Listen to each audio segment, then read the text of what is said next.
기자회견장은 조용했습니다. 한 기자가 손을 들었죠. 질문은 날카로웠습니다. 기업을 옥죄다고요? 대통령은 잠시 멈췄습니다. 표정이 차갑게 굳었죠. 단순한 분노가 아니에요. 어이없다는 반응이었습니다. 마이크를 고쳐잡더군요. 그리고 되물었습니다. 반칙을 잡는 게 옥죄는 겁니까? 장내가 술렁거렸습니다. 최근 정부는 강경합니다. 담합조사가 늘었거든요. 독점 규제도 강화했죠. 재계 반발이 거셉니다. 그들은 이렇게 말해요. 자유시장을 위축시킨다. 정부가 너무 개입한다.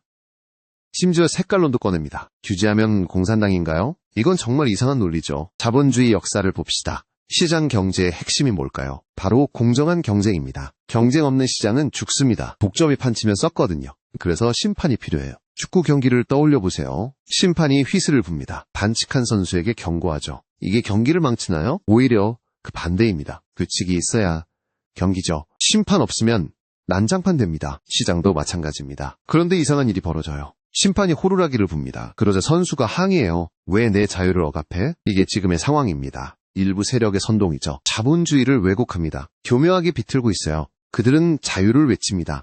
하지만 그 자유는 다릅니다. 약탈할 자유를 원하거든요. 독점할 자유를 말합니다. 정부가 개입하면 비난해요. 민주정부가 공산당이다.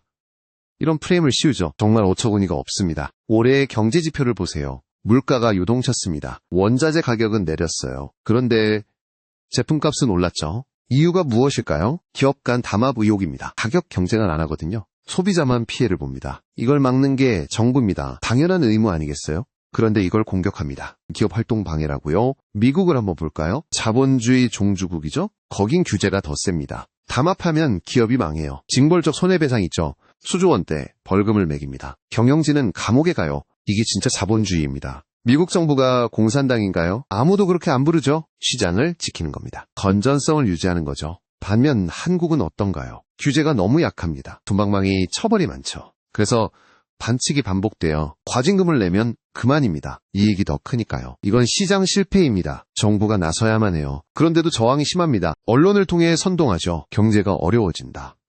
투자가 위축된다. 이건 겁박에 가깝습니다. 국민을 볼모로 잡는 거죠. 자신들의 이익을 위해서요. 폐해를 감추려는 겁니다. 자본주의의 적은 누굴까요? 정부가 아닙니다. 바로 탐욕스러운 독점이죠. 시장을 병들게 하니까요. 50년 전 유럽을 봅시다. 지금보다 훨씬 투명했어요. 사회적 합의가 있었죠. 기업의 책임이 강했습니다. 지금 우리 시장은 어떤가요? 솔직히 부끄러운 수준이죠. 50년 전 유럽만도 못해요. 후진적인 모습입니다. 주주 가치는 무시됩니다. 오너 일가가 전횡하죠. 이 사회는 거수기입니다. 견제장치가 없어요. 이걸 바로잡으려 합니다. 상법 개정을 논의하죠. 그러면 또 난리가 납니다. 경영권 위협이라면서요. 글로벌 스탠다드를 봅시다. 이사가 주주를 대변해요. 이건 너무나 당연합니다. 한국만 예외인 거죠. 해외 투자자들이 말합니다. 코리아 디스카운트. 한국 주식은 싸다는 거죠. 왜 그런지 아시나요? 시장을 믿지 못해서입니다. 규칙이 안 지켜지니까요. 심판이 힘을 못 씁니다. 선수들이 심판을 욕해요. 이 대통령의 정색은 다릅니다. 이런 현실을 아는 거죠. 더 이상 참지 않겠다는 겁니다. 원칙을 세우겠다는 거죠. 자본주의를 지키기 위해서요. 아이러니하지 않습니까? 규제기관이 시장을 지킵니다. 자칭 시장주의자들과 싸우면서요. 그들은 본질을 흐립니다. 정부의 모든 개입을 까요. 공산주의 낙인을 찍습니다. 아주 낡은 수법이죠. 하지만 이제는 안 통합니다. 국민들도 많이 알거든요. 누가 진짜 시장을 망치는지, 누가 밥그릇을 챙기는지. 최근 여론조사를 보세요. 공정경제 요구가 높습니다. 대기업 규제 찬성이 많죠. 반기업 정서가 아닙니다. 반칙에 대한 분노입니다. 공정한 룰을 원하는 거죠. 열심히 하면 성공하는 사회, 그걸 바라는 겁니다. 독과점은 혁신을 죽입니다. 경쟁할 필요가 없으니까요. 그냥 가격만 올리면 됩니다. 기술 개발을 왜 하겠어요? 결국 국가 경쟁력이 떨어지죠. 지금 우리가 겪는 문제입니다. 성장 동력이 식어가요. 기득권에 막혀서 말이죠. 정부가 메스를 들었습니다. 아픈 부위를 도려내야죠. 비명을 지르는 건 당연해요. 기득권을 놓기 싫으니까요. 기업을 옥점다는 말, 번역하면 이런 뜻입니다. 내 맘대로 하게 놔둬라. 독점이 건드리지 마. 이걸 용납해야 할까요? 절대 그래서는 안 됩니다. 그건 자본주의가 아니에요. 천민자본주의일 뿐이죠. 진정한 자유시장 경제는요. 법 앞에 평등해야 합니다. 대기업도 예외는 없어요. 잘못하면 처벌받아야죠. 이번 정부의 기조는 명확해요. 공정한 운동장 만들기. 기울어진 운동장을 바로잡죠. 이게 왜 비난받아야 하죠? 혹자는 시기상조라 합니다. 경제가 살아나면 하지요. 하지만 그건 핑계입니다. 개혁의 적기는 없거든요. 지금 하지 않으면 못합니다. 골든타임을 놓치게 되죠.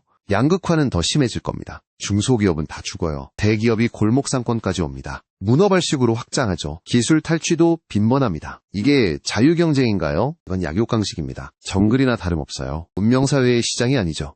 교정이 반드시 필요합니다. 유럽의 사례를 다시 보죠. 그들은 일찍 깨달았습니다. 복지와 규제의 조화를요. 그래서 지속 가능했죠. 우리는 너무 늦었습니다. 압축 성장의 그늘이죠. 성과만 중요하게 여겼어요. 과정은 무시되었습니다. 이제는 바뀌어야 합니다. 2026년의 대한민국입니다. 선진국 반열에 올랐잖아요. 시스템도 선진화돼야죠. 대통령의 한마디가 큽니다. 타협하지 않겠다. 원칙대로 가겠다는 신호죠. 재계에 보내는 경고입니다. 물론 반발은 계속될 겁니다. 로비도 치열하겠죠. 언론 플레이도 할 겁니다. 우리가 눈을 떠야 해요. 속지 말아야 합니다. 그들의 화려한 논리예요. 자본주의의 폐해를 보세요. 그걸 막는 게 정부입니다. 환경 규제도 마찬가지죠. 기업은 비용이라 합니다. 하지만 환경은 공공재죠. 파괴하면 모두가 죽습니다. 이걸 규제하는 게 공산당인가요? 미래를 위한 투자입니다. 지속 가능한 삶을 위해서죠. 관점의 전환이 필요해요. 노동 문제도 그렇습니다. 최소한의 안전장치죠. 이걸 없애자고 합니다. 자유라는 이름으로요. 그건 자유가 아니라 방종이죠. 타인의 권리를 침해하니까요. 국가는 국민을 보호해야 합니다. 그게 국가의 존재 이유죠. 지금 한국 자본시장은요. 대수술이 필요한 환자입니다. 여기저기 고가 터졌어요. 진통제로는 안 됩니다. 근본적인 치료가 필요해요. 그게 바로 공정규제입니다. 투명성을 높이는 일이죠. 신뢰를 회복하는 길입니다. 이 대통령이 정색한 이유, 이제 좀 이해가 되시나요? 단순한 감정 표현이 아닙니다. 현실에 대한 답답함이죠. 기업을 돕는 길.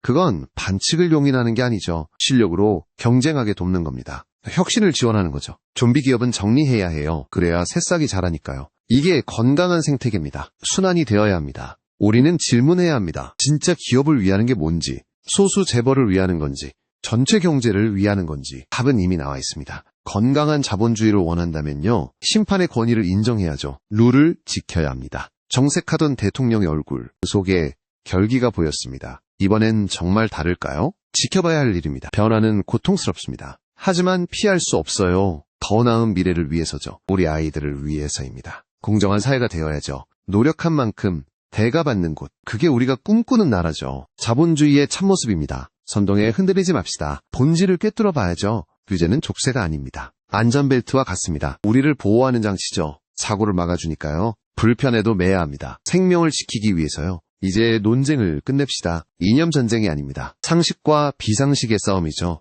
정의와 불의의 대결입니다. 여러분의 생각은 어떤가요? 아직도 규제가 악인가요? 아니면 필요한 약인가요? 판단은 여러분 몫입니다.